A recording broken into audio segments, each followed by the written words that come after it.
নমস্কার সুধী দর্শক শ্রোতা, সনাতন অ্যাস্ট্রোলজিক্যাল কোচিং সেন্টার পরিবেশিত জ্যোতিষীর আসর আপনারা দেখছেন। আমাদের আজকের পর্ব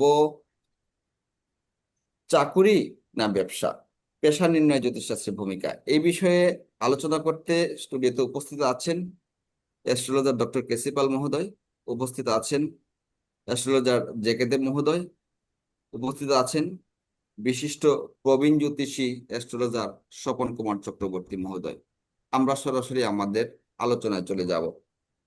আমি আমাদের আলোচনার শুরুতেই যে প্রশ্নটি ডক্টর কেসি পাল মহোদয়ের কাছে রাখতে চাই, সেটা হচ্ছে পেশা নির্ণয় করতে জন্মছকে কোন কোন দিক আমরা বিবেচনায় আনবো। অসংখ্য ধন্যবাদ এই সুন্দর পরিবেশে আমাকে সময় দেওয়ার জন্য। তো পেশা নির্ণয়ের ক্ষেত্রে আমি একটু ভিন্নভাবে বলবো, সেটি হচ্ছে লগ্ন আমি আমাকে চিনি, অর্থাৎ লগ্ন সবসময় নিজেকে চিনবে। রাশিও কিন্তু তার নিজেকে চিনবে, যে ব্যক্তি রাশি জানে রাশি তার নিজেকে চিনবে, অর্থাৎ সে নিজেই। কিন্তু এই রাশি লগ্নের ধনভাব, বিশেষ করে আমি কোন পথে গিয়ে অর্থ উপার্জন করব। সকালবেলায় আমি কুদাল নিয়ে বের হব না কুড়াল নিয়ে বের হব না, রাজমিস্ত্রি কর্মী নিয়ে বের হব না, রিক্সা ভ্যান নিয়ে ঠেলাওয়ালা নিয়ে বের হব, সেটি হচ্ছে আমাকে নির্ণয় করতে হবে। এবং সেই কাজে আমি জয়ী হব কিনা, অর্থাৎ আমার ওখানে গিয়ে ধন উপার্জন হবে কিনা, সেই ধনটা আমি সঞ্চয় করতে পারবো কিনা, আমি কোনো জিনিস বিক্রি করতে বাজারে যাব, সেটি বিক্রি হবে কিনা, সেটি ফেরত নিয়ে চলে আসতে হবে কিনা, আমার মুখের অন্ন হবে কিনা, এর উপরে কর্ম নির্ভর করে। তাছাড়া যদি পঞ্চম ভাব বলি, তাহলে সেটি বিদ্যা। আমি যে সাবজেক্ট নিয়ে পড়াশোনা করব সেই সাবজেক্ট রিলেটেড কর্মে আমি যেতে পারবো কিনা, আমি ডাক্তারি পড়ে আমার অ্যাকাউন্টস করতে হবে কিনা, অ্যাকাউন্টিং পড়ে আমাকে আইন পেশায় যেতে হবে কিনা, এটা কিন্তু পঞ্চম ভাবও কিন্তু কর্ম দেখবে। তাছাড়া নবম ভাব, যেটি ভাগ্য, আমার ভাগ্যে কি লেখা রয়েছে, পূর্ব থেকে আমার ভাগ্য নির্ধারিত। তাহলে আমি কি নির্ধারিত ভাগ্যে থাকবো, না সেখানে আমার কর্ম কোনো আমার ভাগ্যকে অপটিমাইজ করতে পারে। সেক্ষেত্রে তখন নবম ভাবে তিনটি নক্ষত্র থাকবে, সেই নক্ষত্র অনুযায়ী আমরা আমাদের ভাগ্য কোন দিকে পরিচালিত, কোন দিকে গেলে আমার জন্য চাকরি না ব্যবসা কোনটা হবে, সেটি কিন্তু দেখতে হবে। শুধুমাত্র কিন্তু জ্যোতিষরা দেখে যে কর্মভাব থেকে কর্মবিচার, মানে কর্মপতি যদি কর্ম না দেয়, বিশেষ করে আমার পিতা যদি আমাকে বাড়ি থাকার স্থান না দেয়, আমি কেমনে থাকবো? তো আমার কর্মপতি যদি শত্রু গ্রহগত, শত্রু দৃষ্ট, এমনকি শত্রু রিপুভাবস্ত হয়, তাহলে তো আমি কর্ম পাবো না। তো শুধু কর্মভাব দেখলে কিন্তু হবে না। তখন বিশেষ করে আমার কর্ম কোন দিকে হবে, হ্যাঁ কর্মভাবে দেখবো। কর্মভাবেও আমি কিন্তু আমি তিনটি আমি নক্ষত্র থাকবে। আমি আরেক স্যারকে সেকেন্ড, স্যারকে আরেক সেকেন্ড। এবং ধন্যবাদ কি, জানাই। না, আরেক সেকেন্ড আমি না বলে পারছি না, সেটি হচ্ছে আয় ভাব। আমার আয় উপার্জনটা কিভাবে হবে? আমি যে বললাম সকালবেলা আমি সবজি নিয়ে যাচ্ছি বা ধান নিয়ে চাল নিয়ে আমি বাজারে যাচ্ছি, সেটি উত্তম দামে বিক্রি করে আসতে পারবো কিনা, তাহলে আমার আয়টা হবে। তো সেই যে আয়টা হবে, আয় উপার্জন, এটিও কর্মের মধ্যে পড়ে। তো এই কয়েকটি ভাবের যদি শুভ অশুভত্ব দেখি, তাহলে কিন্তু আমাদের কর্ম নির্ণয় করা সহজ। ধন্যবাদ স্যারকে। আমি আহ, এ- এই তার সূত্র ধরে জেকে দেব স্যারের কাছে একটু প্রশ্ন রাখতে চাই, যে সাধারণত আমরা দেখি যে আমাদের পেশা বিভিন্ন ধরনের হইতে পারে, কেউ ব্যবসা করছেন, কেউ চাকরি করছেন। তো কোনো জাতক বা জাতিকা বা কোনো মানুষ যদি চাকরি করতে চান, তাহলে আমরা তার কোন ভাবগুলোকে বিচারের আওতায় নিয়ে আসতে পারি? ধন্যবাদ আপনাকে আজকে এই সুন্দর আলোচনায় আমাকে অংশ নেওয়ার সুযোগ দেওয়ার জন্য। তো আমরা যখন আমরা দ্বাদশ রাশি চক্র বিচার করি, তো ভাব বিচার যখন করি, তখন সর্বাগ্রে আমাদের লগ্নকে প্রাধান্য দিতে হয়। কারণ এই বাকি একাদশ ভাবের যে এফেক্ট আছে সেটা লগ্নকেই ভোগ করতে হয়। অর্থাৎ লগ্ন হচ্ছে আমাদের দেহ, দেহর দ্বারাই সবকিছু আমরা ভোগ করি, দেহর দ্বারাই আমরা সবকিছু জয় করি। তো আমাদের এই বিষয়টি আপনি যে প্রশ্নটি করেছেন, সেই প্রশ্নটির উত্তর খুঁজতে হলে আমাদেরকে আমরা দ্বিতীয় ভাব, যেখানে নির্দিষ্ট হাই বোঝায়, এবং ষষ্ঠ ভাব হচ্ছে ডেইলি রুটিন ওয়ার্ক, আমাদের দৈনন্দিন কর্ম বোঝায়। আর সেই দৈনন্দিন কর্মটা আমরা একটা নির্দিষ্ট কর্মক্ষেত্রে বসে করি, সেটা হচ্ছে আমাদের দশম ভাব। ঠিক আছে। আর একাদশ ভাব হচ্ছে সেই কর্মক্ষেত্রের ফলাফল। সেই ফলাফলটা আমরা কি পাবো, যেমনটি আমাদের পূর্ববর্তী বক্তা ডক্টর কেসিপাল মহোদয় বলেছেন, যে আমাদের আয়ের জায়গা হচ্ছে সেই একাদশ ভাব। এখন ব্যক্তি কর্ম করবে মানে চাকরি করবে নাকি সে পেশা করবে, সেই বিষয়টিকে আমাদের দেখতে হলে আমাদের দেখতে হবে যে লগ্নের সঙ্গে ষষ্ঠ ভাবের কানেকশন হচ্ছে কিনা, এবং ষষ্ঠ ভাবের সাথে দশম ভাবে কানেকশন হচ্ছে না। যদি লগ্ন ষষ্ঠ এবং দশম এবং দ্বিতীয় এই ভাবসমূহের কানেকশন হয়, তাহলে ব্যক্তি চাকরির সঙ্গে যুক্ত হবে। এবং একই সাথে যে গ্রহটিকে আমাদের দেখতে হবে, অর্থাৎ চাকরির সঙ্গে যুক্ত করায় যে গ্রহটি, সেটা হচ্ছে কর্মের কারক গ্রহ শনি। শনি একটু লয়ার লেভেল থেকে ব্যক্তির জীবনটাকে শুরু করে, আমি সেক্ষেত্রে একটু আমি একটু চাকরি বা জেকে দেব দাসবৃত্তি স্যারকে যেটা আমরা বলি, জেকে সেটা দেব শনি স্যারকে রিপ্রেজেন্ট আমি করে। একটু থামিয়ে দিচ্ছি। আমি একটু স্বপন চক্রবর্তী মহোদয়ের কাছে যেতে চাই যে আমরা ইতিমধ্যে বিভিন্ন আলোচনায় আমাদের দুই আলোচকের আলোচনায় জানলাম যে আমাদের লগ্ন পঞ্চম ভাব, নবম ভাব, দশম ভাব, ষষ্ঠ ভাব, দ্বিতীয় ভাব, সবগুলোই আলোচনা আসছে কর্মবিচার করতে গেলে বা পেশা নির্ণয় করতে গেলে।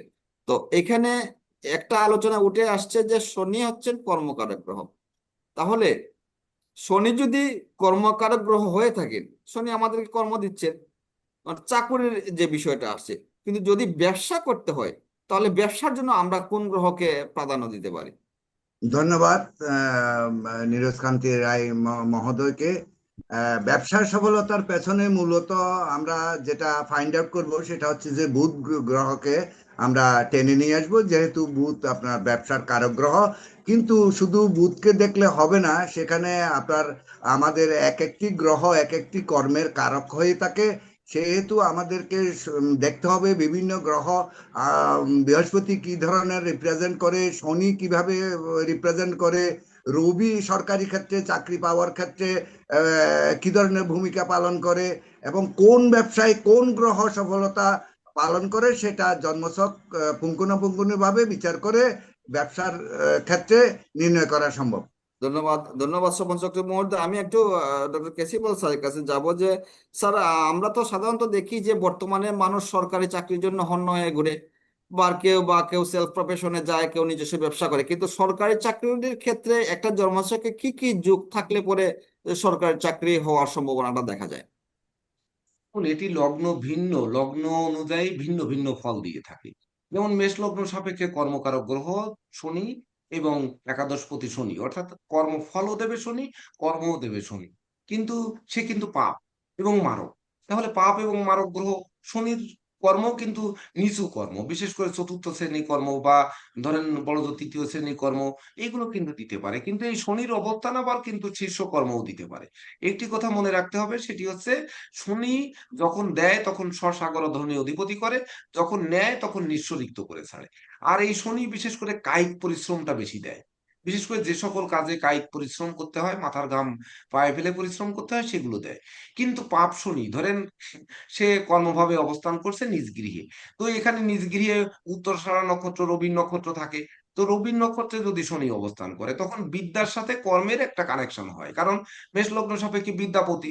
যদিও শনি আর রবি একে অপরের শত্রু, পিতা পুত্র মুখ পর্যন্ত দেখে না, পাপ শনির গৃহে রবি গিয়ে অবস্থান করছে, কিন্তু বিদ্যার সঙ্গে তার একটা কানেকশন তৈরি করে দেয়। এমনকি যদি চতুর্থ পতি হচ্ছে চন্দ্র, যেটি শ্রবণা নক্ষত্র, শ্রবণা নক্ষত্রে যদি শনি অবস্থান করে তখন বিশেষ করে মায়ের কথা শুনে, মায়ের শিক্ষা নিয়ে চলে, এমনকি বিশেষ করে সে মাতৃভাষা নিয়ে চলে, এমনকি তার ভিতর স্নেহ মমত্ব থাকে, কর্মস্থলে বসের মন সহজে জোগাড় করতে পারে, কর্মক্ষেত্রে একটু ছোটাছুটি জনিত কর্ম হয়, যে দেখা যাচ্ছে তার বাড়ি থেকে অনেক দূরে কর্ম বা বিদেশে কর্ম, এমন জিনিসগুলো কিন্তু হতে পারে। তাছাড়া যদি ধনিষ্ঠা নক্ষত্র অধিপতি মঙ্গল যদি মঙ্গলের নক্ষত্রে থাকে, তখন দেখা যাচ্ছে জমি জমা সংক্রান্ত কর্ম, প্রমোটারি কর্ম, প্রমোটারি ফার্মের কর্ম, বা ধরুন জ্বালানি বিদ্যুৎ মন্ত্রণালয় কর্ম, ভূমি মন্ত্রণালয় কর্ম, এমনকি বিশেষ করে প্রশাসন ডিপার্টমেন্টের কর্ম, এগুলো হতে পারে। অর্থাৎ কায়িক পরিশ্রম কিন্তু থাকতে হবে, বিশেষ করে যেহেতু মঙ্গল হচ্ছে সেনাপতি। তো এখানে যদি চন্দ্রের কথা বলি তাহলে ভ্রমণ, যেমন সে কিন্তু পাইলট হতে পারে উচ্চ কর্ম হলে, এমনকি সে পাইলট না হয়ে নৌকার নাবিক হতে পারে বা জাহাজের নাবিক হতে পারে। আবার জাহাজকে যদি ছোট করে দেখি, একটা নৌকার মাঝিও কিন্তু হতে পারে। আবার যদি আমরা উত্তরাষাঢ়া নক্ষত্রে আসি রবি, তাহলে দেখা যাচ্ছে পিতা যে ধরনের কর্ম করে গেছে বা যে সাবজেক্টে পড়াশোনা করছে সেই সাবজেক্ট রিলেটেড কর্মই হতে পারে। কিন্তু সাবজেক্টটি নির্ণয় হবে কিন্তু বিদ্যাপতির উপর। অর্থাৎ বিদ্যাপতি সে মেষ লগ্ন সাপেক্ষে মঘা নক্ষত্রে অবস্থান করছে, কেতু নক্ষত্র, তার তো লেখাপড়াই আসবে বাধা। কিন্তু বাধা অতিক্রম করে যখন আসবে তখন দৈব ভাবে সে কর্ম পাবে। আবার যদি পূর্ব ফল্গুনী নক্ষত্রে থাকে তাহলে শুক্রের নক্ষত্র, তখন কিন্তু সে বিশেষ করে শিল্প মন্ত্রণালয়, ইঞ্জিনিয়ারিং বিষয়ে পড়াশোনা করবে, ইঞ্জিনিয়ারিং রিলেটেড কর্ম করবে। তাছাড়া ধরেন যেমন গহনার বিক্রেতা, তারপরে হচ্ছে পারফিউম বিক্রেতা বা কসমেটিক সামগ্রী, মনোলোভা দ্রব্য, এমনকি আর্কিটেক্ট, ইঞ্জিনিয়ার, এগুলো কিন্তু হতে পারে শুক্রের যে আমি পেশাগুলো।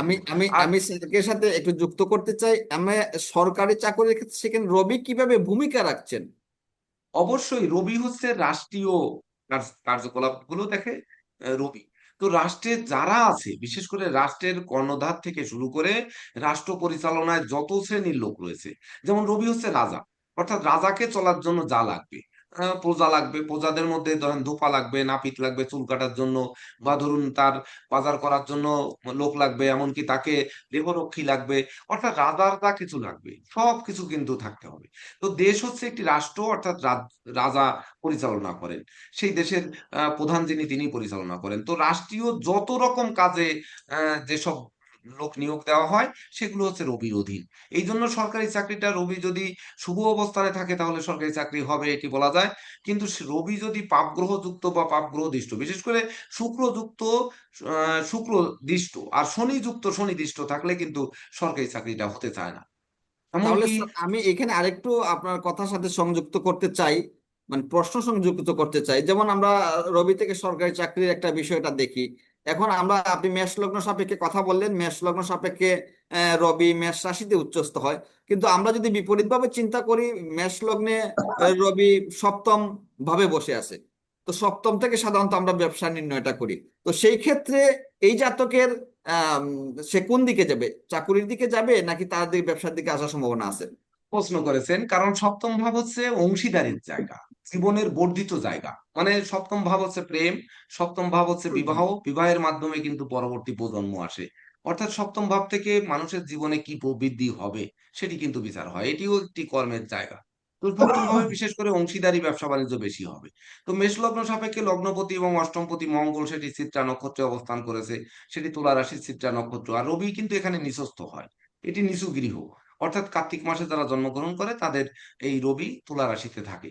তো চিত্রা নক্ষত্রে যখন থাকে তখন কিন্তু তার কর্ম নিয়ে মনে কষ্ট থাকে, এমনকি এই প্রবৃত্তি নিয়ে মনে কষ্ট থাকে, কর্ম নিয়ে ঝঞ্ঝাট থাকে, কর্ম নিয়ে মামলা মোকদ্দমা হয়, কর্মে হয়রানিমূলক দুর্বদলি হয়, বস মনের মতো হয় না, সহকর্মী মনের মতো হয় না, এমনকি সে কর্ম নিয়ে একটা সর্বদা বিড়ম্বনার মধ্যে থাকে। যদি সাতী নক্ষত্রে থাকে, তুলা রাশির সাতী নক্ষত্রে রবি থাকে, তখন কিন্তু রাহুর নক্ষত্র, এটি কিন্তু কর্মকে গ্রাস করে। তাদের কর্ম কখনো স্থির এক কর্মে থাকতে পারবে না, ঘন ঘন কর্ম পরিবর্তন হবে। সে সরকারি চাকরি হলেও দেখা যাচ্ছে তার কর্ম পরিবর্তন হতে হবে, এটি ঘটাবেই।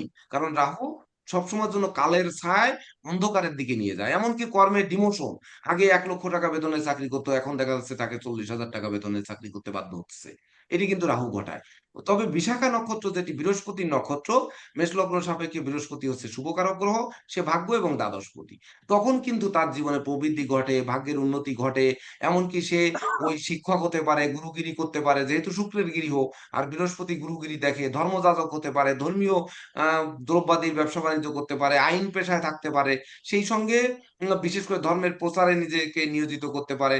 তাছাড়া নিজেকে কিভাবে ও দারিদ্র দশা দূর করা যায়, কিভাবে জীবনকে মজবুত করা যায়, জীবন কিভাবে ক্ষতিকে পুষিয়ে নেওয়া যায়, এই দিকগুলো কিন্তু সে বিশেষভাবে দেখে যখন বিশাখা নক্ষত্রে থাকে। ধন্যবাদ স্যার। স্যার আমি আপনার কাছে আবার আসবো। আমি একটু জেকেতে মহোদয়ের কাছে যেতে চাই যে স্যার আপনি এই বিষয়টা একটু এক্সপ্লেন করুন যে সবাই তো সরকারি চাকরির পিছনে ছুটে, সবাই তো সরকারি চাকরি পায় না। তাহলে বেশিরভাগ ক্ষেত্রে অনেকে প্রাইভেট সেক্টরে উন্নতি করে বা প্রাইভেট সেক্টরে চাকরি করে। এই জায়গাটা বিচার করতে গেলে আমার জন্মছকের কোন কোন ভাবের দিকে নজর দেওয়া উচিত? দেখুন, সরকারি চাকরির ক্ষেত্রে রবির একটা বিশেষ ভূমিকা আছে, যেহেতু রবি হচ্ছে রাজার কারক। আমাদের পূর্বকালে যখন জ্যোতিষশাস্ত্র তৈরি হয়েছিল তখন রবিকে রাজার কারক বলা হয়েছে, কিন্তু বর্তমানে আমরা যেহেতু রাজরাজত্ব নাই, আমরা হচ্ছে রবিকে সরকারের কারক গ্রহ বলে থাকি। রবি হচ্ছে সরকারি যে চাকরি, সেই চাকরির ক্ষেত্রে রবির অবস্থান, রবির যে জন্ম থেকে যে ভাবে থাকে সেই ভাবে অনুসারে ব্যক্তিকে সাপোর্ট করে এবং সহায়তা করে থাকে। কিন্তু ব্যক্তি যদি রবি শুধুমাত্র সরকারের সঙ্গে যে চাকরি করবে ব্যাপারটা এরকম না। রবি হচ্ছে ম্যানেজমেন্টের কারক গ্রহ, সরকারের সঙ্গে সে যুক্ত করাবে। একজন হচ্ছে রোডস এন্ড হাইওয়ে যিনি কন্ডাক্টর, তিনি আপনার হচ্ছে কন্ট্রাকশনের মাধ্যমে যে রাস্তাটি তৈরি করছেন, সেই রাস্তার অর্থ কিন্তু সরকারের কাছ থেকে আসছে। তো ওনার কিন্তু সরকারের সঙ্গে এক ধরনের জয়েনিং আছে। আমি আমি জয়ন্ত স্যারকে এমনিভাবে প্রশ্নটা আরেকটু সংশোধন করে দিতে চাই। সেটা হচ্ছে যে সরকারের সাথে সম্পর্ক সবার হচ্ছে না, কেউ কেউ প্রাইভেট সেক্টরে চলে যাচ্ছে, প্রাইভেট সেক্টরে সে সফল হচ্ছে। সেইখানে কোন কোন ভাবগুলো আমরা বিচারে নিয়ে আসতে পারি, প্রশ্নটা এইদিকে একটু আলোকপাত প্রাইভেট করুন। সেক্টর আমাদেরকে শনি সর্বাধিকভাবে শনি রিপ্রেজেন্ট করে প্রাইভেট সেক্টরটাকে। তবে এখানে শুক্রের ভূমিকা থাকে, যেহেতু আমাদের প্রাইভেট সেক্টরের একটা বড় অংশ হচ্ছে ইন্ডাস্ট্রি, আমাদের শিল্পের এরিয়া। তো শিল্পের এই এরিয়াটাকে কিন্তু শুক্র রিপ্রেজেন্ট করে। আবার প্রাইভেট সেক্টর বলতে আমরা ব্যবসা প্রতিষ্ঠান বুঝি। তো সেখানে কিন্তু আপনার হচ্ছে বুধের একটা বিশেষ ভূমিকা থাকে। আবার হচ্ছে ভারী ইলেকট্রনিক্স যে দ্রব্য আছে সে জায়গায় কিন্তু মঙ্গলের একটা বিশেষ ভূমিকা থাকে। তেমনি ভাবে আপনার হচ্ছে বেতার তরঙ্গের যে ইলেকট্রনিক্স যে জায়গা আছে সে জায়গায় কিন্তু রাহুর একটা বিশেষ ভূমিকা আছে। তো এই ক্ষেত্রে আমি বলবো প্রাইভেট সেক্টরে কোন ব্যক্তি কোন ধরনের জায়গায় আছে সে একটা ভালো ভূমিকা রাখতে পারবে, সেই ক্ষেত্রে সম্পূর্ণ জন্মচক্র বিবেচনা নিতে হবে। একই সাথে আমাদেরকে হচ্ছে নবাংশ কুণ্ডলী দেখতে হবে, একই সাথে আমাদেরকে দশমাংশ কুণ্ডলীও দেখতে হবে। ধন্যবাদ জেকেতে মহোদয়। আমি একটু স্বপন চক্রবর্তী মহোদয়ের কাছে জানতে চাই, আহ সাধারণত ব্যবসার ক্ষেত্রে আপনি এর আগে বলেছেন যে ব্যবসার ক্ষেত্রে আমরা বুধ গ্রহকে আমরা বিবেচনায় নিয়ে আসতে পারি, তার সাথে অন্যান্য গ্রহের কম্বিনেশন লাগবে। তো একইভাবে চাকুরির ক্ষেত্রে চাকুরির ক্ষেত্র যে কোনো চাকুরি হইতে পারে, সেই ক্ষেত্রে কোন গ্রহকে বিবেচনায় আমরা নিয়ে আসতে পারি? ধন্যবাদ আপনাকে। জাতকের এখানে জন্মছকের উপর নির্ভর করে দেখতে হবে, এবং তার প্ল্যানেটে জন্মছক প্লাস আপনার গোচরে কি বলতেছে সেটার উপর মূলত আপনার নির্ভর করতে হবে যে উনি কি ধরনের আপনার চাকরি করবেন। সেটা ইতিপূর্বে আপনার জয়ন্ত স্যার বলে গেছেন, আমিও ওনার সাথে একমত হয়ে একই কথা বলতে চাই যে এটা সম্পূর্ণ জন্মছক বিচার করে আমরা নির্ধারণ করতে পারবো যে উনি কি ধরনের কাজ করবেন। ধন্যবাদ স্বপন চক্রবর্তী। আমি স্যারের কাছে বলতে চাই, মেষ লগ্ন সাপেক্ষে আপনি কথা বলছিলেন এতক্ষণ যাবত, এখন আরেকটি লগ্ন সাপেক্ষে যদি আপনি আমাদেরকে একটা উদাহরণ দিয়ে ব্যাপারটা একটু পরিষ্কার করেন, যে একটি জাতক সে চাকরি করবে নাকি ব্যবসা করবে, তার জন্য আমরা কোন কোন দিক বিবেচনায় নিয়ে আসবো? অসংখ্য ধন্যবাদ। দেখুন, আমরা যদি আসি কর্কট লগ্ন, তাহলে কর্কট লগ্নের পঞ্চম দশমপতি হচ্ছে মঙ্গল, রাজযোগ কারক গ্রহ। তখন মঙ্গল সূর্য বীর্যের কারক, ধন ঐশ্বর্যের কারক, এমনকি জমি জমার কারক। তখন সে দেখা যাচ্ছে মঙ্গলের শিক্ষাগুলো সে নেবে, এমনকি সে মেডিকেল সার্জনও কিন্তু হতে পারে। সে যেহেতু মঙ্গলের পেশা, সে সার্জন হতে পারে। তাছাড়া সে দেখা যাচ্ছে ভালো অস্ত্রবিদ হতে পারে, সেনাপতি হতে পারে। এমনকি কর্মের ক্ষেত্রে সে আহ, বিশেষ করে আগুন বিদ্যুৎ মন্ত্রণালয়, জ্বালানি মন্ত্রণালয়, বা ধরেন আপনার ইমারত শিল্প, ফার্নিচার পত্র, কাঠ, কয়লা, এই সকল দিকের ব্যবসা বাণিজ্যে বা এই সকল রিলেটেড কর্মে কিন্তু যেতে পারে। কিন্তু সব থেকে বড় ব্যাপার হচ্ছে এটি ছকে এমন ভাবে দেখতে হবে যে মঙ্গল কোথায় আছে। যদি ধরেন কর্মভাবে থাকে, রাজ্যকারক গ্রহ কর্মভাবে, তাহলে অশ্বিনী নক্ষত্রে সে কর্মে বাধা পাবে। কিন্তু বাধা পেলেও কিন্তু সে সফল হবে, কারণ দৈবভাবে কিন্তু তাকে সফলতা দেবে, অর্থাৎ ভাগ্য তাকে কর্মে সফলতা দেবে। কিন্তু যদি ভরণী নক্ষত্রে মঙ্গল থাকে, তাহলে শুক্রের নক্ষত্র, শুক্র হচ্ছে কর্কট লগ্নে আয়পতি এবং চতুর্থপতি, তখন দেখা যাচ্ছে তার কর্মফল পাবে, আয়ও পাবে, কর্মে সুখও পাবে, শান্তিও পাবে। আবার কর্মে তখন তার কর্ম পরিবর্তন হয়ে যাবে, তখন হবে দেখা যাচ্ছে তার মনোলোভা দ্রব্য, এমনকি জুয়েলারি দ্রব্য, পারফিউমের বিজনেস। আবার তখন তার হতে পারে কি, যেমন বিশেষ করে বাদ্যযন্ত্রের ব্যবসা, এমনকি শিক্ষকতা রিপ্রেজেন্টেটিভ করে, যে যেহেতু শুক্রাচার্য সেটিও কিন্তু করে। আবার ওই মঙ্গল যদি পঞ্চমে থাকে, বা ধরেন ওই মেষ রাশিতে দশমে কৃত্তিকা নক্ষত্রে থাকে, তখন কর্কট লগ্নে ধনপতি রবি। তো ধনপতি রবি কিনা বিশেষ করে ধন উপার্জন করাবে এবং সঞ্চয়ও করাবে। তখন কিন্তু সে যে কর্মেই যাক না কেন, সরকারি চাকরি তো পাবে, ওই এটি রবি তুঙ্গ গৃহ, এমনকি সেই কর্মে সে ধন উপার্জন করবে, প্রচুর কিছু করবে। কিন্তু সে কি বেসরকারি কর্মে যাবে না? অবশ্যই ওই রবি যদি রাহুযুক্ত, রাহুদৃষ্ট, শনিযুক্ত, শনিদৃষ্ট, শুক্রযুক্ত, শুক্রদৃষ্ট যদি হয়, তখন কিন্তু তার বেসরকারি কর্মে যেতে হবে। তো সেক্ষেত্রে সফলতা অর্জন করতে গেলে বৃহস্পতিকে টানতে হবে তখন, কারণ বৃহস্পতি ভাগ্যপতি এবং ষষ্ঠপতি, সে শুভকারক গ্রহ। ওই বৃহস্পতি যদি কর্মভাবে দৃষ্টি দেয়, বা বিদ্যাভাবে দৃষ্টি দেয়, বা ধনভাবে দৃষ্টি দেয়, বা ধনভাবে, বিদ্যাভাবে, নবম ভাবে, দশম ভাবে, একাদশ ভাবে যদি যুক্ত বা দৃষ্ট হয়, তখন কিন্তু তার কর্মের দিকটা পরিবর্তন হয়ে যাবে। মনে রাখতে হবে যে কর্মকারক গ্রহ শনি, শনি আমাদের কর্ম করাবে। কর্মফলদাতা গ্রহ হচ্ছে আমার একাদশ ভাব। তো প্ল্যানেট দেখে এবং সেই সঙ্গে দশা অন্তর্দশা, যেটি আমাদের পূর্ববর্তী স্যার জেকে দেব মহোদয় বলে গেলেন যে নবাংশ দশমাংশও দেখতে হবে। আমি বলবো এই ক্ষেত্রে যে আমাদের দশাটা একটু দেখতে হবে, কিসের দশায় কর্ম করছি। কারণ হচ্ছে কর্কট লগ্নে রাজযোগকারক গ্রহ মঙ্গলের দশায় যদি আমি কর্মে প্রবেশ করি, তাহলে মঙ্গল কিন্তু আমাকে রাজসম্মান দেবে। আর যদি আমি পাপ গ্রহ, মারক গ্রহ শনির দশায় আমার কর্মে নিযুক্ত হই, তখন কিন্তু ওই কর্মে অংশীদার কর্তৃক লুণ্ঠন হবে, সহকর্মীদের রোজ পেঁচানি খেতে হবে, বস রোজ গালি দেবে, এমনকি সেই দেখা যাচ্ছে ওই মামলা মোকদ্দমা ঝামেলায় পড়তে হবে, কর্মক্ষেত্রে অপবাদ নিয়ে আসতে হবে, পরাজয়ের গ্লানি নিয়ে ছুটতে হবে, এগুলো কিন্তু করতে হবে। অর্থাৎ পুরো প্ল্যানেট না দেখে, দশা অন্তর্দশা না দেখে, এমনকি সেই সঙ্গে সকল ভাব না দেখে কর্ম নির্ণয় করা কিন্তু খুব কঠিন। এটি আমি আমি আপনি অসংখ্য নিশ্চয়ই ধন্যবাদ জানেন। জানাচ্ছি স্যারকে। আমি একটু জেকে দেব স্যারের কাছে যেতে চাই। জেকে দেব স্যার, আপনাকে আমি যে বিষয়টা বলতে চাচ্ছি, ইতিমধ্যে আমরা দুইটা আহ, রাশির এসপেক্টে কর্ম বা ব্যবসার ডেফিনেশন জানলাম বা কিভাবে কি হতে পারে। আমি আপনার কাছে একটু প্রশ্ন রাখতে চাই, বা আমাদের দর্শক উদ্দেশ্যে আপনি বলবেন যে আমরা যদি মকর লগ্নকে ইন্ডিকেট করি, মকর লগ্নে জানি যে শনি মারক, নিজে মারক গ্রহ, এবং আবার তিনি আবার কর্মকারক গ্রহ। সেই ক্ষেত্রে মকর লগ্নের ক্ষেত্রে জাতকের শনির কোন জায়গায় কোন প্রভাব থাকলে পরে কি কি কর্ম হতে পারে, আপনি যদি একটু এক্সপ্লেন করেন। ধন্যবাদ আপনাকে। মকর লগ্নের সাপেক্ষে শনি স্বয়ং মারক, কিন্তু আপনার হচ্ছে যখন লগ্নে শনি অবস্থান করে তখন শনি কিন্তু যে কোনো ভাবে হচ্ছে বাপপতি গ্রহ যখন ভাবে অবস্থান করে তখন সেই ভাবটিকে অত্যন্ত শক্তিশালী করে ফেলে। আর মকর লগ্নের সাপেক্ষে যখন লগ্নে শনি অবস্থান করে তখন কিন্তু তার দশম দৃষ্টি যাবে তুলা রাশিতে। তুলা রাশি কিন্তু তার হচ্ছে তুঙ্গ স্থান। তো যেই জায়গায় আপনার কর্মের যে জায়গায়, সেই জায়গায় আপনার হচ্ছে তুঙ্গর যে স্থান, সেই জায়গায় শনি দৃষ্টি প্রদান করছে। কাজেই লগ্নে বসে থেকে সেই জাতককে মেরে ফেলবে না, দুঃখ দুর্দশা বিড়ম্বনার মাধ্যমে। অর্থাৎ স্বর্ণ যেমন হচ্ছে অ্যাসিডে পুড়িয়ে আপনার খাঁটি স্বর্ণে রূপান্তরিত হয়, তেমনি ভাবে মকর লগ্নে শনি ব্যক্তিকে দুঃখ দুর্দশা লাঞ্ছনার মধ্য দিয়ে খাঁটি স্বর্ণে রূপান্তরিত করে। অর্থাৎ দশম ভাবে যখন মকর লগ্নের সাপেক্ষে শনি দশম দৃষ্টি প্রদান করে তখন ব্যক্তি কিন্তু কর্ম ভালো হয়, কিন্তু সেই ভালো হওয়ার পূর্বে আপনার যথেষ্ট পরিশ্রম, যথেষ্ট কষ্টের মধ্য দিয়ে যেতে হবে। আমাদের কর্ম নির্ণয়ের যে একাধিক বিষয় ইতিমধ্যে আলোচনায় এসেছে, আমি আরো একটি বিষয় আনি। যে একটা বিষয় আমরা প্রত্যেক আমরা বক্তাই বলছি যে সম্পূর্ণ জন্মচক বিচার করতে হবে। সম্পূর্ণ জন্মচক কেন বিচার করতে হবে, আমি এই বিষয়টা একটু আলোচনা করছি। যেমন আমাদের হচ্ছে দশ দিকপাল আছে, দশ দিকপাল আমাদের কর্মের ক্ষেত্রে সাপোর্ট দেয়। কিভাবে সেটা সাপোর্ট দেয় সেই বিষয়টি আমাদের হচ্ছে, আমরা যেমন জন্মচকের ডিগ্রি আছে, অর্থাৎ লগ্নের ডিগ্রি আছে এবং গ্রহেরও একটা নির্দিষ্ট ডিগ্রি আছে।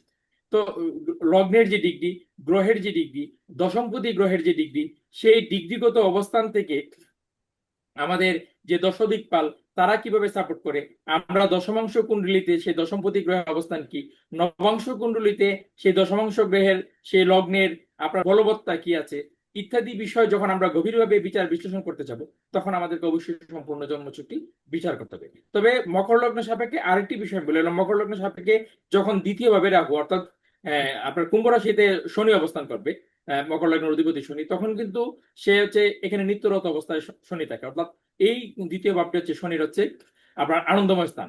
যখন শনি এখানে আনন্দময় স্থানে অবস্থান করে তখন কিন্তু সে তুলা রাশিতে অর্থাৎ ভাগ্যস্থানে তার হচ্ছে কি বলে এই দৃষ্টি প্রদান করে। তো সেই ক্ষেত্রে আপনার হচ্ছে তার যে ভূমিকা, কর্মের ক্ষেত্রে ভূমিকা হচ্ছে, সেই ভূমিকা কিন্তু অত্যন্ত আনন্দময় হয়ে থাকে। অর্থাৎ ব্যক্তি হচ্ছে শুভ অবস্থান থেকেই কর্মের অবস্থানটাকে অ্যানালাইসিস করে সেটা সামনের দিকে এগিয়ে নিয়ে যেতে পারে। ধন্যবাদ জেকে দেব স্যার। আমি আমি একটু স্বপন চক্রবর্তী মহোদয় আপনার কাছে আসতে চাই। আমরা জানি যে আমাদের পেশা বিভিন্ন ধরনের হতে পারে, কিন্তু দেখা যাচ্ছে কোনো জাতক বা জাতিকা একাধিক পথে আয় করছে, তার সে চাকরিও করতেছে, ব্যবসাও করতেছে।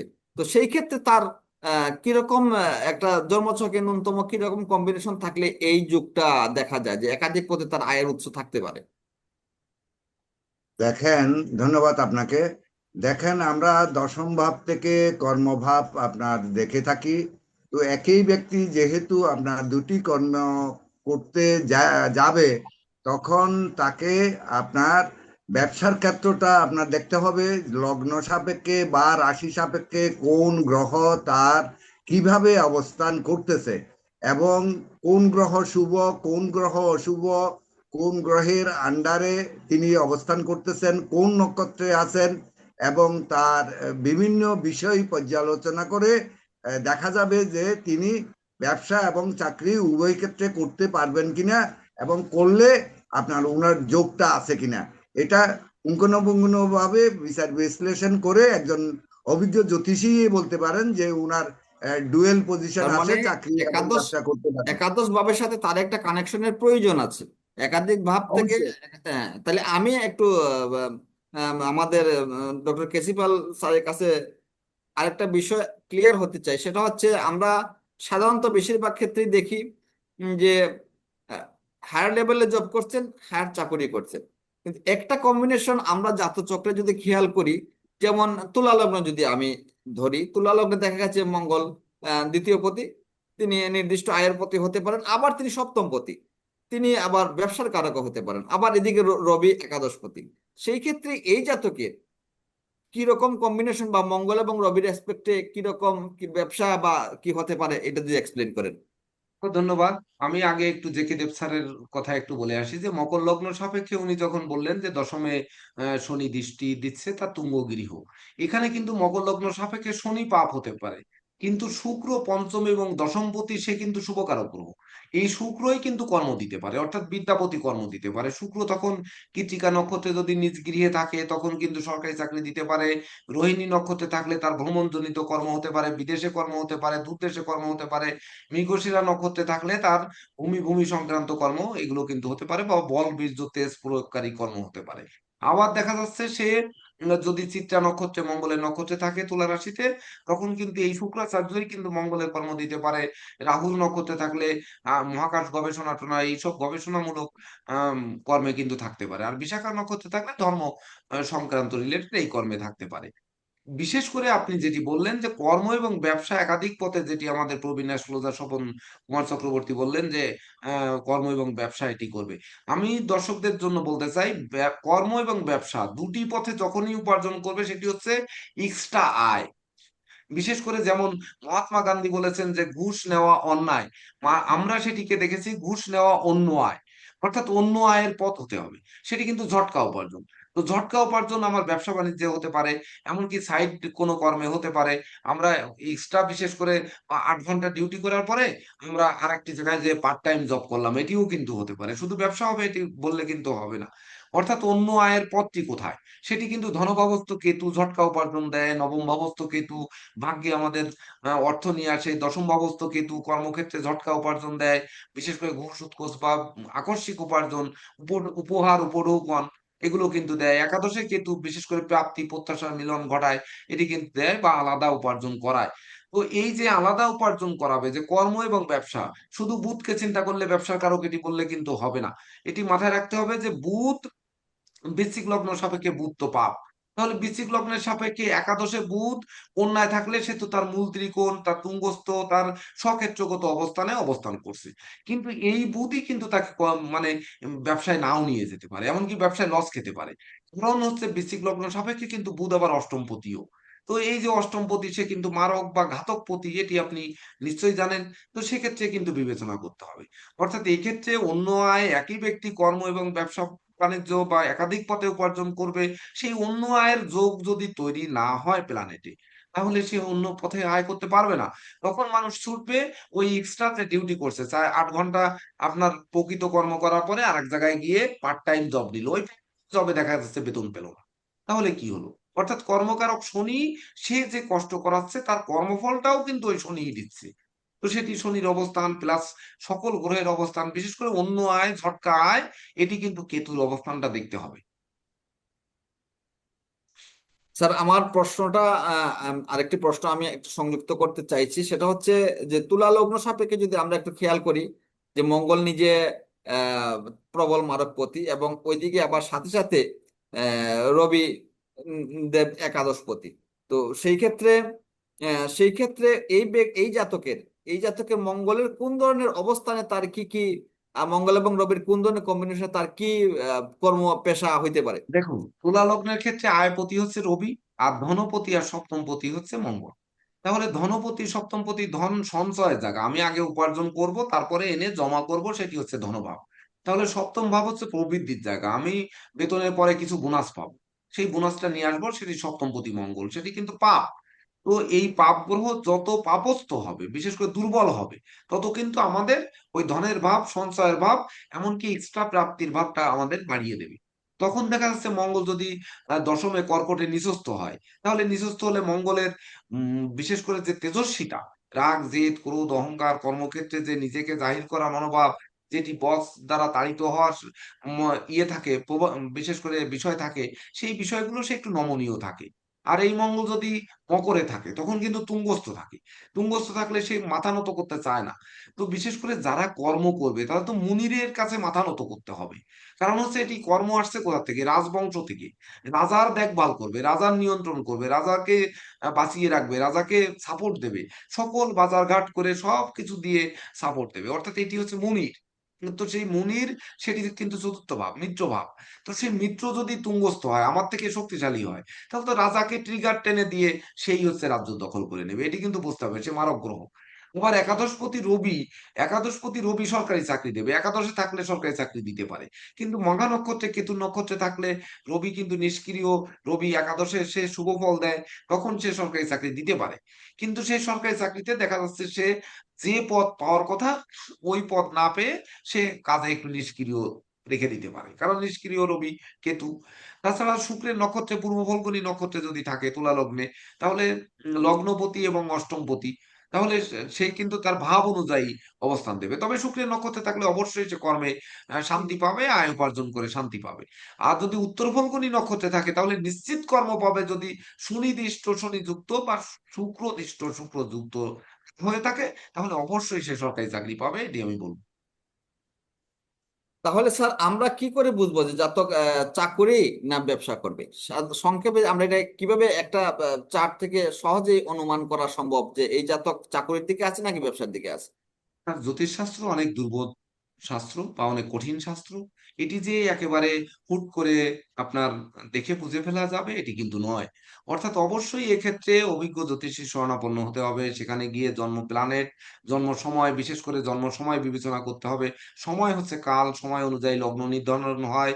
আর লগ্ন সাপেক্ষে জ্যোতিষের যাবতীয় গ্রন্থ রচিত হয়েছে কিন্তু লগ্ন সাপেক্ষে। অর্থাৎ জন্ম তারিখ, মাস, সাল, বার, সময় এগুলো সঠিক নিয়ে জ্যোতিষের কাছে যেতে হবে। যাওয়ার পরে প্ল্যানেট বিশ্লেষণ করে, দশা অন্তর্দশা বিচার করে, বিদ্যাপতি, কর্মপতি, ধনপতি, ভাগ্যপতি, আয়পতি, এই ভাবগুলোকে দেখে তারপরে কর্মের নির্দেশনা দিতে হবে। এক্ষেত্রে আমি বলবো যে দর্শকদের জন্য বা আপনার প্রশ্নের জন্য বলতে পারি যে তাহলে আমরা জ্যোতিষের কাছে কখন যাব? আমি আমার 25 বছরের জ্যোতিষ চর্চার জীবনে আমি বলেছি যে জ্যোতিষের কাছে যদি আসতে হয়, মানুষের 12টা না বাজলে কিন্তু জ্যোতিষের কাছে আসে না। কারণ রোগ না হলে কেউ ডাক্তারের কাছে যাবে না, এটিও সেবামূলক একটি প্রতিষ্ঠান। তো মানুষ বিপদে পড়লেই আসবে।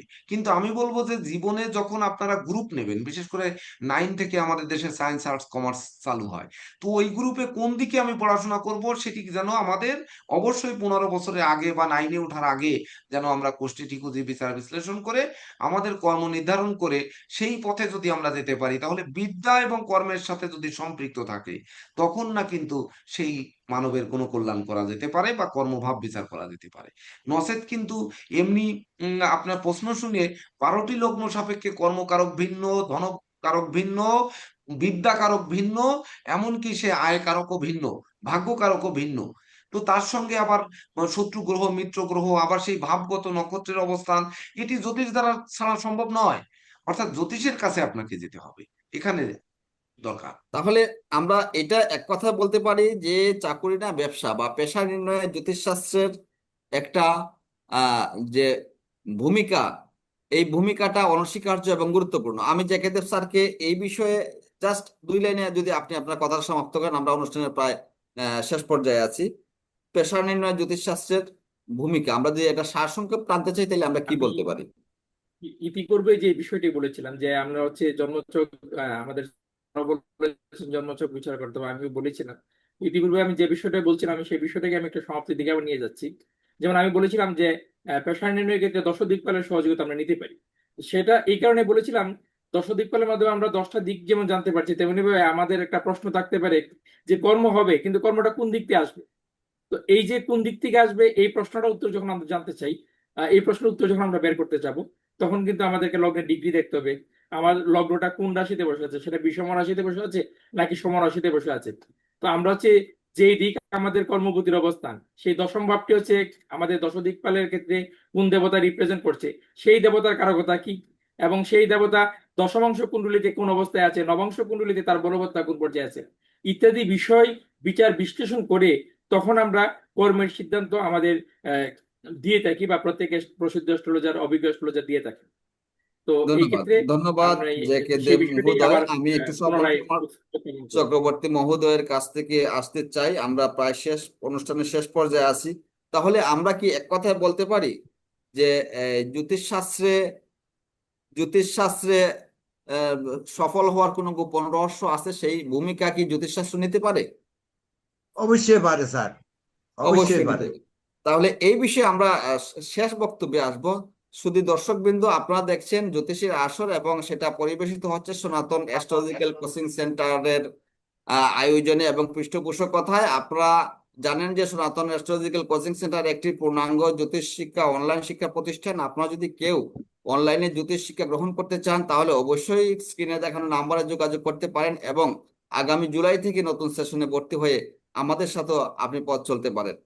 আমরা চলে যাব এখনই আমাদের সামগ্রিক আলোচনা এবং সারসংক্ষেপ আলোচনা আমাদের ডক্টর কেসিপাল মহোদয়ের কাছে।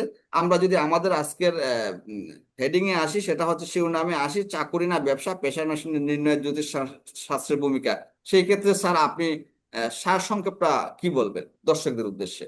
দেখুন, একটি মানুষের ভাগ্য এবং কর্ম দুটোর মিলন ঘটতে হবে। এটি আমি পূর্বেও বলেছি এবং আহ, আমাদের স্যাররাও বলেছেন, জে কে দেব স্যার মহোদয় বলেছেন। তো এই যে কর্ম আর ভাগ্য, আমার উপার্জনটা কোন দিকে সেদিকে কিন্তু দেখতে হবে। সেটি আগে না দেখা পর্যন্ত আমাদের কিন্তু হবে না, এটি আমি প্রথম কথাই ছেড়ে দিয়েছি। তো সেটিকে যদি পুনরাবৃত্তি করতে চাই তাহলে আমার কোথায় গেলে অন্ন থাকে? ভাত কাপড় লেখা থাকে ললাটে আর মরণ লেখা থাকে পায়। যার যেখানে মরণ থাকে আপনি এঁটে যায়, এটি খনা বলেছেন। তো তাহলে আমার কর্ম কোথায়, আমার উপার্জন কোথায়, আমার আয় কোথায়, আমার সঞ্চয় কোথায়, আমার জীবন জীবিকা কোথায়, আমার দেশে না বিদেশে, আমার কোন কর্মে, রাষ্ট্রীয় কর্মে না প্রাইভেট কর্মে নাকি ব্যবসা বাণিজ্যে, কোন ব্যবসায়, এটি কিন্তু আমাদের সেই অনুযায়ী যেতে হবে। আগের কালে ছিল মঙ্গলের পেশা, যেমন কৃষিকাজ, জমি জমা, এগুলোর সঙ্গে ফসল উৎপাদন ছিল রবির পেশা। কিন্তু এই ফসল উৎপাদন এখন কিন্তু বিভিন্ন ধরনের ফসল উৎপাদন হচ্ছে। আগে যে শুধু ধান গম এগুলো হতো, এখন কিন্তু অনেক নতুন নতুন ফসল কিন্তু আসছে। দিন দিন এগুলো নতুন নতুন আসছে। তো বিশেষ করে যেমন ফল ফলাদি চাষ, এগুলো কিন্তু শুক্র দেখে, ফুল চাষ এগুলো শুক্র দেখে। তাহলে সেই অনুযায়ী আমাদের নির্ণয় করে আসতে হবে সেটি কি। তবে বিষয়টি হচ্ছে যে কর্ম অধিষ্ঠে যেটি লেখা রয়েছে, তাছাড়া ভাগ মানে নিজের প্রচেষ্টায় কর্মকে কিছুটা অপটিমাইজ করা যায়। আবার কি জ্যোতিষের শরণাপন্ন হয়ে কর্মে বাধা কেন, উপার্জনে কেন বাধা, জীবন জীবিকায় কেন বাধা, আমি কেন এই কর্মে বারবার বিতাড়িত হচ্ছি বা কর্মে সফলতা পাচ্ছি না, কেন আমার প্রমোশন হচ্ছে না, কেন আমার সাকসেস হচ্ছে না, কেন বিশেষ করে আমার গুণের প্রতিফলন ঘটছে না, আমি ভালো রিসার্চ পেপার জমা দিয়েছি, আমি কেন সেখানে পুরস্কৃত হলাম না, এগুলো কিন্তু কর্মের মধ্যে পড়ে। অর্থাৎ কর্ম আমি যেটি করব তার ফলটিই কিন্তু পাবো। এটি এত সংক্ষিপ্ত পরিসরে আসলে বলার জিনিস নয়। এটি অবশ্য জ্যোতিষ শিক্ষা প্রতিষ্ঠান, যেহেতু আমাদের এটি সনাতন অ্যাস্ট্রোলজিক্যাল কোচিং সেন্টার একটি জ্যোতিষ শিক্ষা প্রতিষ্ঠান। তো এখানে কর্ম নির্ণয়ের যে ক্লাসগুলো রয়েছে, দর্শকরা যদি সেই ক্লাসগুলো দেখে আসেন তাহলে ওখানে বুঝতে পারবেন যে কর্মটা কিভাবে নির্ণয় হয়। তো এমনকি বিদ্যা কিভাবে নির্ণয় করা হয় সেটি যদি দেখে আসেন তাহলে কিন্তু জানতে পারবেন। আমরা অভিজ্ঞ জ্যোতিষ গড়ার দৃঢ় প্রত্যয় নিয়ে আমরা যাত্রা শুরু করেছি সনাতন অ্যাস্ট্রোলজিক্যাল কোচিং সেন্টারে অনলাইন জ্যোতিষ শিক্ষা। তো এই ভিডিওগুলো আমার ব্যক্তিগত ইউটিউব চ্যানেল কেসিপাল চ্যানেলে ওখানে কিন্তু থাকে, ওখানে আপনারা দেখে আসতে পারেন। তাছাড়া আপনারা এই কমেন্ট বক্সে বিশেষ করে কোন কর্ম, বিশেষ করে ভাব অনুযায়ী যদি আপনারা প্রশ্ন করেন যে আমাদের বিশেষ করে ধনুলগ্ন সাপেক্ষে আমার কি কর্ম হতে পারে এই বিষয়ে যদি, তাহলে আমরা পরবর্তীতে এই ধরনের টপিকস নিয়ে আসবো। কিন্তু সেই মূল্যবান টপিকসটি আপনাকে কমেন্ট বক্সে জানাতে হবে, কারণ আমরা কমেন্ট বক্সকে অধিক গুরুত্ব দেবো। অসংখ্য ধন্যবাদ। আজকে যারা আলোচকবৃন্দ এই অনুষ্ঠানটিকে সমৃদ্ধ করেছেন, আমাদের আলোচনার বিষয় ছিল চাকুরি না ব্যবসা, পেশা নির্ণয় জ্যোতিষশাস্ত্রের ভূমিকা। আপনারা জানলেন যে সনাতন অ্যাস্ট্রোলজিক্যাল কোচিং সেন্টার একটি জ্যোতিষ শিক্ষা প্রতিষ্ঠান এবং সেইখানে অনলাইনে শিক্ষা প্রদান করা হয় এবং আগামী জুলাই মাস থেকে নতুন সেশন তৈরি হচ্ছে। আপনারা চাইলে এখানে ভর্তি হয়ে আপনি জ্যোতিষ শিক্ষা গ্রহণ করতে পারেন। তো আমি অসংখ্য ধন্যবাদ জানাচ্ছি আলোচকবৃন্দকে এবং যারা একই সাথে এই অনুষ্ঠানটি দেখছেন। আপনারা যারা আপনার মনের ভিতর কি প্রশ্ন, কোন বিষয়ে আপনি আলোচনা শুনতে চান, সেই বিষয়টিও আপনি অন্তত কমেন্ট বক্সে আপনার বিষয় টপিকসটা লিখে দিতে পারেন। আমরা সেই বিষয়ে আলোকপাত করার যথেষ্ট চেষ্টা করব এবং আশা করি আগামী পর্বে আপনার আলোচনায় নিয়ে আসতে পারি এই প্রত্যাশা রেখে সবাই এবং সুস্থ সুন্দর সফলভাবে থাকুন, সুস্থ থাকুন, সুন্দর থাকুন। সে পর্যন্ত নমস্কার। নমস্কার। আপনাকেও নমস্কার, আপনাকেও ধন্যবাদ। অসংখ্য ধন্যবাদ। নমস্কার।